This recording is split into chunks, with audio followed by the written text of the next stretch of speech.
Not too good. Yeah, I think he's a player that can hit you and hurt you in a number of areas. So he's had a great 12, 18 months in IPL, international cricket. So yeah, it's came up against a pretty impressive knock today. The guys will go away, and we've got 48 hours to, I guess, reassess and come up with something for Napier. I'm not sure there's much you can weigh in with regard to the batting, but what was the sense in the room about how that chase unfolded that really just seemed to never get going?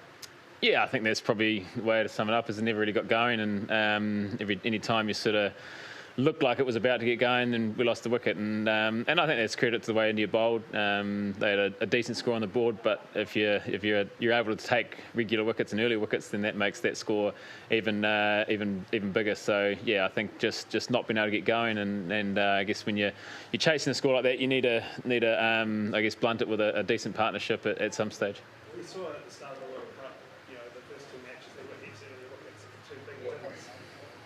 Those early wickets have sort of dried up, though. You put your finger on what's happening, or then just swings and roundabouts? Yeah, I think it's T20 cricket.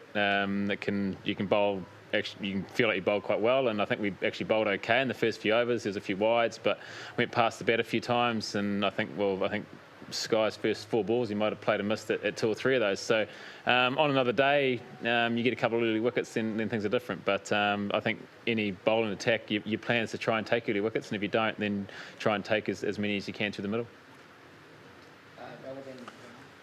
Tim, how difficult was it today? With you bowled in a steady drizzle, and the ball was wet, and so were the conditions really difficult? Yeah, it's never ideal, but it is what it is. It's the same for both teams. It never really dried. It's like when you play in dew and things like that. So yeah, it's just something you have to adapt to while you're out there. And another feather in your cap with a hat-trick there? Yeah, I guess got a bit lucky there with bowling the last over and a couple of finding fielders. So yeah, it's always nice. You can, like I said earlier, you can feel like you've bowled really well at sometimes and not, I guess, get the rewards, and you bowl, I guess, like you did today, and you pick up a few at the end, and it's all makes the day a bit better. Yeah, Tim, I was in the boundary line, you were there, and when Surya was playing some of those outrageous shots, I saw your expression, and there was sense of this really.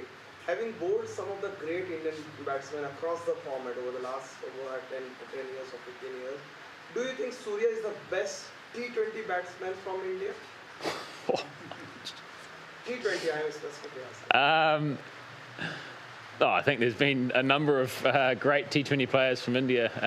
They produce so many good cricketers. I think Sky's had a great 12 months and had it's there for him to continue to do so and continue to play the way he has. But you look at guys that have played for a long period of time and have achieved so much over a long period of time. I think just India have always produced amazing cricketers, not only in T20 cricket but across all 3 formats.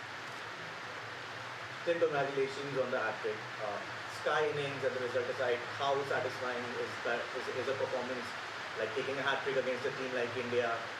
What does it mean to you at this stage of your career? Because you're one of the rare bowlers who have picked up more than 1 hat-trick in T20I. So, what does it do to you? And I'm sure workload management is a topic that's been taken up by all teams. How much does taking a hat-trick at this stage in your career mean to you, and what does it do to you?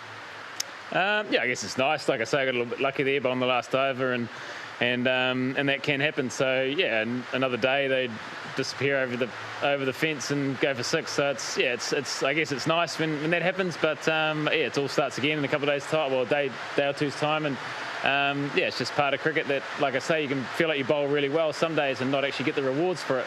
And then you pick up a couple of ones at the end like that, then it's always nice. Last couple, they can still hear it coming through the mics. You guys just might not be able to hear it that loud. Then just to pick up on whatever is being talked about Sky, just to pick up on that, was it a 190 sort of a wicket today, or was Sky different? Because we saw both the teams, in fact, batters from both the teams, even from India and from New Zealand, they seem to be struggling a bit, especially with that new ball was doing a bit.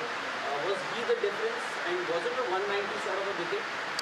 Oh, I think his innings, anytime a T20 player gets 100 in a match, it's quite often the difference. And I think you look at the rest of the side and the way that we sort of batted. I think his innings was miles apart of anything else we saw today. So yeah, probably made their score get to a score that was probably a little bit more than what we were hoping for. But yeah, it was an exceptional innings, and it was the difference between, I guess, restricting India to sort of 175, 170, 180, and then getting above 190. Last